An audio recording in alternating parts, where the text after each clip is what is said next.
અને ઓછો કર અધિક માસ ફળ.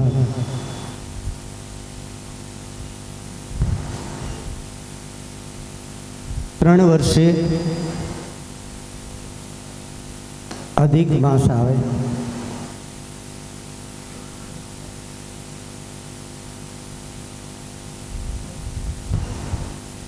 વિશ્વ બ્રહ્માંડની ગગન મંડળની અદ્ભુત રચના છે કે 3 વર્ષે અધિક માસ આવે.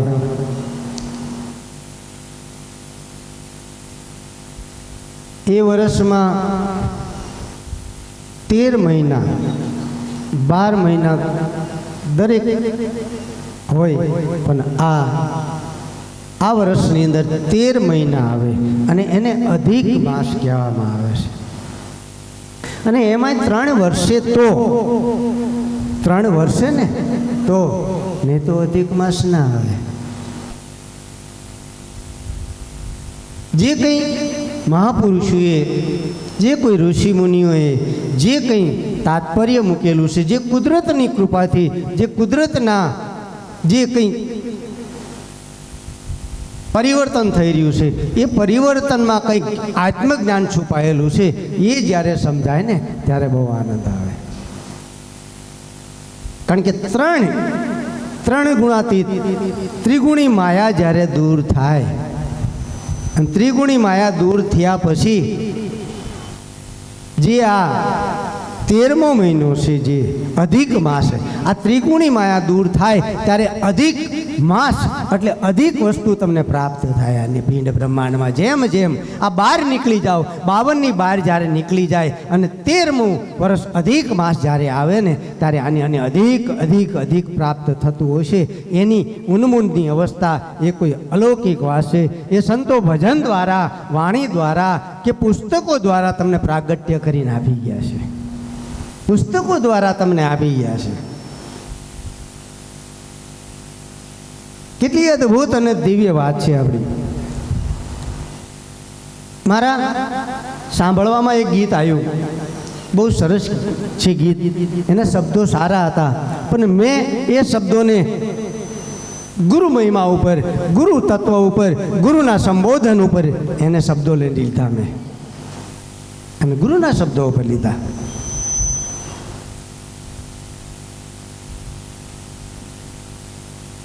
જોયા શિષ્ય સે સવાયા મારા સદગુરુ સાચાનું. જોયા શિષ્ય સે સવાયા મારા સદગુરુ સાચાનું. સદગુરુ 24 કેરટ મારા શિષ્યો કોઈ નૂર. સદગુરુ 24 કેરટ મારા શિષ્યો કોઈ નૂર. જોયા શિષ્યો સે સવાયા મારા સદગુરુ સાચા નૂર. શિષ્યો સે સવાયા મારા સદગુરુ સાચા નૂર. સદગુરુ 24 કેરટ મારા શિષ્યો કોઈ નૂર. કેટલું અદ્ભુત છે હે. જ્યારે જ્યારે આ ભૂમિકા આપણી ઉપર જતી જાય, જેમ જેમ સદગુરુના સાનિધ્યમાં, જેમ જેમ નદી સમુદ્રમાં ભળી જાય અને સાગર બની જાય, એમ એમ શિષ્ય પણ જ્યારે સદગુરુમાં ભળી જાય ને ત્યારે એ મહાચૈતન્ય બની જાય છે. આદિના પ્રમાણ જુઓ તમે કે જે સદગુરુનું નામ પ્રકાશિત છે, આદિથી તમે જુઓ સદગુરુનું નામ જેને પ્રકાશિત છે.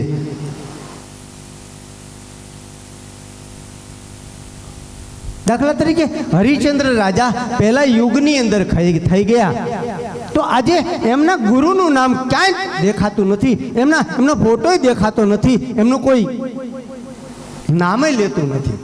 પણ આજે એ પ્રહલાદને ઉપદેશ કર્યા પછી એને આમ જો કોહિનૂર બનાવી દીધો છે. સદગુરુ કોહિનૂર, પણ સદગુરુ 24 કેરેટ બની જાય અને એને શિષ્યને કોહિનૂર બનાવી દે, આખા વિશ્વમાં ડંકો વગાડી દે.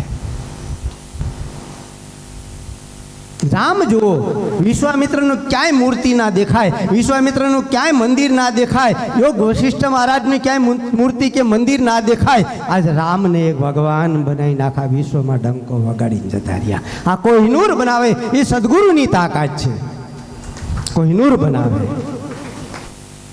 આજે કૃષ્ણ પરમાત્માને લો કે સાંદીપની ઋષિનો ક્યાંય ફોટો નથી, ક્યાંય મૂર્તિ નથી, ક્યાંય મંદિર નથી. જે સર્વસ્વ જાણવાના અનુભવ સિદ્ધ પુરુષ, જે ચૈતન્ય પુરુષ, આજે બ્રહ્મ પુરુષ, એ શાંત બનીને બેઠા છે, શીતળ બનીને બેઠા છે. એને હરિરસનો પ્યાલો બધો પી દીધો અને આજે યોગેશ્વર બનાવી, પૂર્ણ પુરુષોત્તમ બનાવી, આખા વિશ્વનો પૂર્ણ પુરુષોત્તમ જેને ભગવાન બનાવીને મૂકી દીધા. આ સદગુરુની તાકાત છે.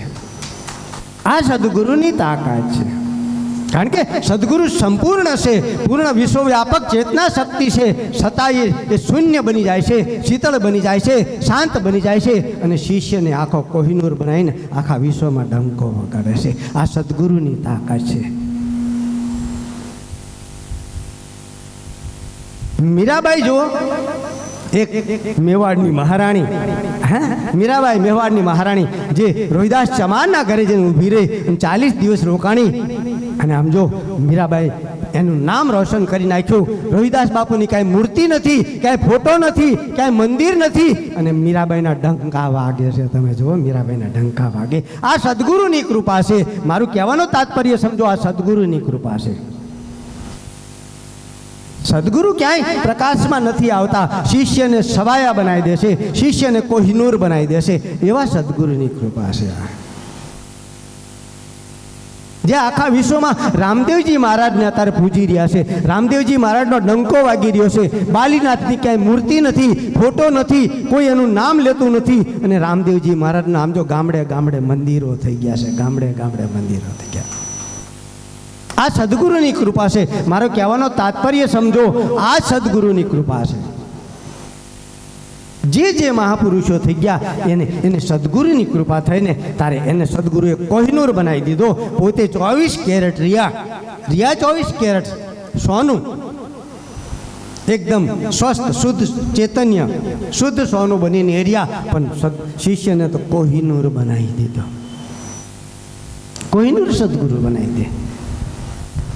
પણ સદગુરુની સાનિધ્યમાં જ્યારે જાઓ, સદગુરુના શબ્દને પકડી લો, શબ્દનો દોર પકડી જાય અને સુરતા જ્યારે તમારા ગગનમંડળના ગોખમાં પહોંચે ને, ત્યારે તમને એમ થાય કે હું અને સદગુરુ કોઈ જુદા નથી, સદગુરુ અને મારું સ્વરૂપ બે એક જ છે, કોઈ જુદું સ્વરૂપ નથી ને. ત્યારે સદગુરુનું જે કંઈ ચૈતન્ય છે ને એ તમારા પિંડ બ્રહ્માંડમાં પ્રવેશ કરી જાય, તમને ચૈતન્ય શુદ્ધ બુદ્ધ અને આનંદિત બનાવી દે. આ સદગુરુની કૃપા છે.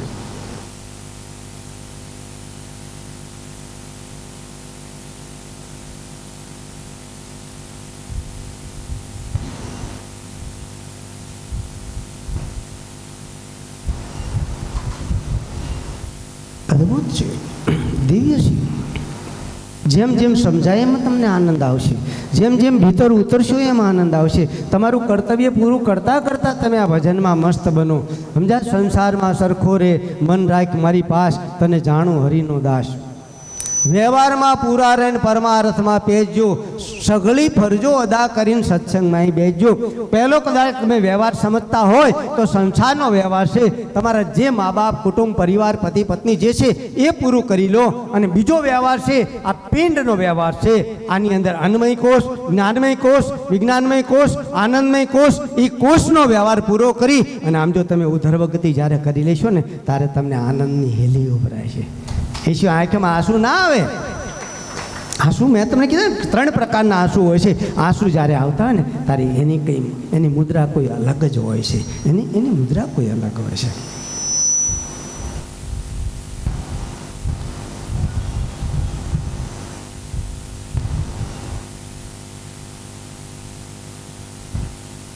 એક શબ્દ બ્રહ્મ છે, એક નાદ બ્રહ્મ છે અને એક પરબ્રહ્મ છે. શબ્દ બ્રહ્મ એ મુખારવિંદમાંથી નીકળે અને જ્યારે એના શ્રવણમાં રેડાય અને એ શ્રવણમાં રેડાયા પછી એની જે પિંડ બ્રહ્માંડની જે શક્તિની જાગૃતિ થાય એ શબ્દ બ્રહ્મ દ્વારા. પણ શબ્દ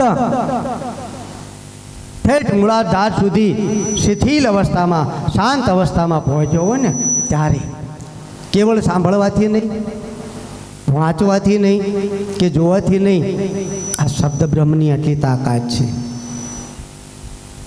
ઘણીવાર મારી પાસે બહેનો આવે છે કે કાલે જ મારો દીકરો હજુ સારો હતો અને આજે માંદો થઈ ગયો, કાલે જ મારા દીકરાને આવું હતું અને આજે આવું થઈ ગયું. કહેવાનું તાત્પર્ય આવી નાની નાની વાતો આપણે કોઈ દી ધ્યાનમાં લીધું જ નથી. કારણ કે બહેનો જ્યારે ગમે ત્યારે બોલતા હોય ત્યારે એ કેમ બોલતા હોય એ શબ્દ બ્રહ્મ છે. અને જો છોકરો કદાચ તોફાન કરતો હોય, મસ્તી કરતો હોય અને એ માતા બોલી નાખે કે સાલા માંદોય પડતો નથી, સમજા, કે કઈ વસ્તુ ખાતો હોય તો કે આમ તો બીમાર થઈ જઈશ, પણ એને ખબર નથી કે એના મમ્મી પપ્પાને કોઈને ખબર નથી કે એ ટાઈમે જો સૂક્ષ્મણા ચાલતી હોય અને બોલી ગયા તો એ થવાનું માંદો થવાનો. ખાસ ધ્યાન રાખો. એટલે અપશબ્દો સંતો તેમાં ના પાડે છે કે કટુ વચન બોલવું નહીં, ગુરુજીના નામની માળા છે ડોકમાં, જૂઠું બોલાય નહીં, ખોટું લેવાય નહીં, અવળું ચલાય નહીં. આ જે શબ્દો છે એ શબ્દ બ્રહ્મ છે. તમે જ માંદા પડો છો હાથે કરીને, અને તમે જ માંદા પાડો છો, બીજા કોઈનો દોષ નથી. પરમાત્માનો કોઈ દોષ નથી, ભગવાનનો કોઈ દોષ નથી, સદગુરુનો કોઈ દોષ નથી. કદાચ તમને જ્ઞાન ન ઉગે તો સદગુરુનો દોષ નથી, અને કદાચ તમને ગુરુ જ્ઞાન શિખર ઉપર ચડાવી દીધા તો સદગુરુ આમ જો તમને કોઈ એવું નથી કે કહેતા કે તમારા માથે હાથ મૂકી દે ને તમને કાયમ માટે અહીંયા જ બોલાવે. ના, એ તમારી પૂર્વની કમાણી છે. શબ્દ બ્રહ્મ. પછી બીજો આવ્યો નાદ બ્રહ્મ. આ નાદ બ્રહ્મ છે. અને નાદ બ્રહ્મ જેને સંભળાય ને, આ તો બહારનો નાદ બ્રહ્મ છે. પિંડ બ્રહ્માંડનો જ્યારે નાદ બ્રહ્મ તમને સંભળાય ને ત્યારે એની આમ તો ઘેરી ઘેરી નીંદરીઓ આવે તમને. પિંડ બ્રહ્માંડનો નાદ સંભળાય ને ત્યારે ઘેરી ઘેરી નીંદરીઓ આવે તમને. સદગુરુની એટલી કૃપા છે કે તમને આમ જો શુદ્ધભૂત ચૈતન્ય કરી દે. સદગુરુ એ અદ્ભુત ને દિવ્ય છે.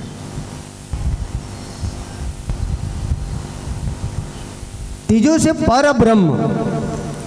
પરબ્રહ્મ જ્યારે તમે જ્યાં જાઓ ત્યાં તમને નાદ સંભળાય.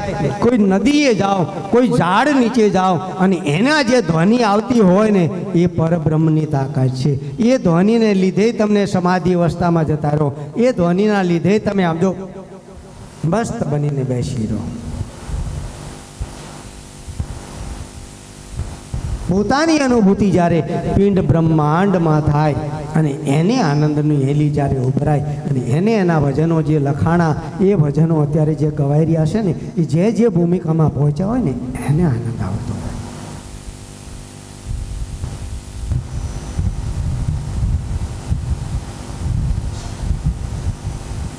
એકવાર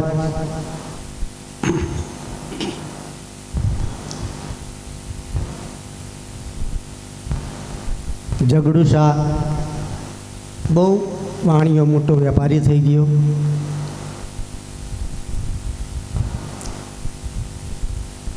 જગડુ શાહ વાણ લઈને વેપાર કરે, ખૂબ ધન કમાય. એને એવી ભક્તિ લાગેલી કે ભક્તિના આધારે એને કોઈ દી નુકસાન થતું નહીં. પણ એને સમાચાર મળ્યા કે આ દરિયો ખેડતા ખેડતા ઘણા જે કમાણી કરવા માટે વિદેશમાં જાય છે એના વાહન કોઈ લૂંટી લેશે. બહુ સમજવા જેવી વસ્તુ છે આ, સમજજો. એના વાહન કોઈ જગડુ શાહ કે લૂંટી લેશે એ તો ઠીક છે, પણ કોઈ વાહન વટું આવતા હોય, મારા તો મોટું વાહન છે, કોઈ નાના નાના વાહન લઈને આવતા હોય તો એમને કોઈ પાણી ખૂટી રહેશે, અન્ન ખૂટી રહેશે, અને સમજા, અને અધૂરાપણાના લઈને એ લોકો દુઃખી થતા હોય છે. એટલે જગડુ શાહે કે યુક્તિ કરી અને એને એક સહારા નામનું વાહન, આ સાંભળેલી મારી વાત છે, બહુ અદ્ભુત છે, મારા મગજમાં ઉતરીશ એટલે હું તમને સમજાવું છું. સહારા નામનું એક વહાણ તૈયાર કર્યું મોટું, એની અંદર સીધું સામગ્રી પાણી એવું જગડુસાએ મૂકી અને સહારા નામ આપ્યું. અને એની ઉપર એક કેસરી ધજા ફરકાઈ દીધી. કેસરી ધજા વહાણમાં ફરકાઈ અને સમુદ્રમાં તરતું મૂકી દીધું અને જાહેર કરી દીધું કે જે કંઈ વસ્તુ તમને સમુદ્રમાં કંઈ તૂટો પડે તો આ વહાણ પાસે જાઓ એટલે તમને બધી વસ્તુ મળી રહેશે. સમજજો મારી વાતને. મેં સાંભળી છે એટલે મને તો પણ મારા હૃદયમાં ઉતરી ગયા વાત, એટલે હું તમને જાગૃત કરવા માટેનું એક દ્રષ્ટાંત આપું છું. જેને વાત કરી એને ધન્યવાદ આપું છું, એ ગોતી લાયા છે એને. એ જગડુસા સહારા નામનું વાણ સમુદ્રમાં વહેતું મૂક્યું. બધી સુવિધાઓ ખાવા પીવાની અને જે સુવિધાઓ લઈ અને સહારાનું નામ વાણનું વહેતું થયું. જેને સુવિધાઓ જોતી હતી એ વાહન પાસે જાય એટલે જે વસ્તુની તૂટક હોય એને મળી રહેતું. હવે એ ટાઈમે એ વખતના ચાંચિયાઓ લૂંટારાઓને ખબર પડી કે આ સહારા નામનું વાણ, જોજો સમજજો મારી વાતને, ચાંચિયાઓ એટલે લૂંટારાઓ, એ સમુદ્રમાં પણ લૂંટારાઓ હોય. આમાં આ પૃથ્વી ઉપર તો હોય, આકાશમાં લૂંટારા હોય, પૃથ્વી ઉપર હોય ને આમ જો જળમાં હોય, મહાસાગરમાં હોય. લૂંટારા તો છે અને સદગુરુ લૂંટારા છે. તમારે લૂંટાવું હોય તો ધન દોલત નહીં, તમારા જન્મો જન્મના પડેલા આમ જો કચરાને લૂંટાવો હોય ને, તમારા જન્મો જન્મના પાપને લૂંટાવો હોય ને તો સદગુરુ ચરણમાં સમર્પણ થઈ જાવ એકવાર. આમ જો તો લૂંટી લેતા, તમને ચોખા ચડાક બનાવી દે, દિવ્ય બનાવી દે આ સદગુરુ. એ એક લૂંટારો છે, એ લૂંટવાયો છે તમને, પણ તમે લૂંટાતા નથી. તમે દૂર દૂર જતા રહેશો, છેટા છેટા જતા રહેશો.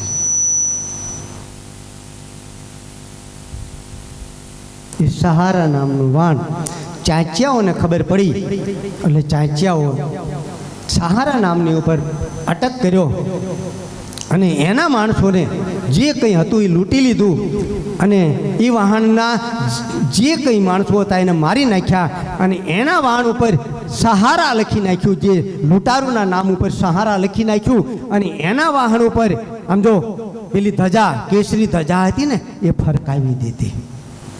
સમજી લેજો, જેના બરાબર અનુભવ હશે ને એ સમજશે, બીજા નહીં સમજાય. એના જે લૂંટારુ હતા એને આ વાહન લૂંટી લીધું, ડૂબાડી દીધું, માણસોને મારી નાખ્યા અને લઈને સહારા નામ લખી, આ લૂંટારોએ સહારા લખી અને કેસરી ધજા ફરકાઈ અને દરિયામાં ફરવા લાગ્યા.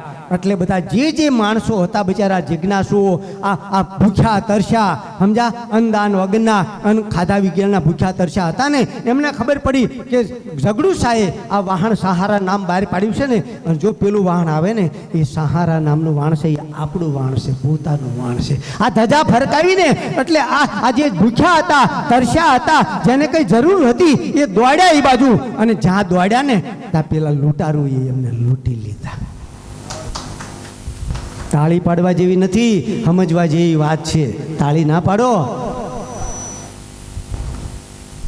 અને એ વાણ એટલું બધું પ્રખ્યાત થઈ ગયું કે લૂંટારુને ક્યાંય જવું ના પડ્યું. એ લૂંટારુ ગમે ત્યાં ઊભા હોય ને તો પેલા બીજા ભૂખ્યા તરસ્યા અને જેને જિજ્ઞાસા હતી ને એ પાછા એ વાણ પાસે જાય ને ત્યાં લૂંટી લે. આમ જો પેલી ધજા જોઈને એ ધજા લગાવીને કેસરી ધજા અને સહારા લખેલું હતું ને, અહીંયા બધા લૂંટારાઓ જેને હાથે કરીને લૂંટાવા માટે જતા હતા, હાથે કરીને સમુદ્રમાં જઈને લૂંટાવા માટે જતા હતા. પણ માણસોને ખબર નહોતી કે આ સહારા વાણ છે ને ખોટું છે, આ ધજા લગાવી ખોટી છે, અંદર લૂંટારાઓ છે, આ લૂંટી રહ્યા છે તમને. હવે શું કરું? બહુ અદભુત દ્રષ્ટાંત છે. આગળ કંઈ કહેતો નથી, સમજવા વાળા સમજી જાય, બાકી તો નાદાન તમે એમને એમ રહી જવાના, એમને એમ લઈ જવાના. ધજા પાડીને ના દોડો.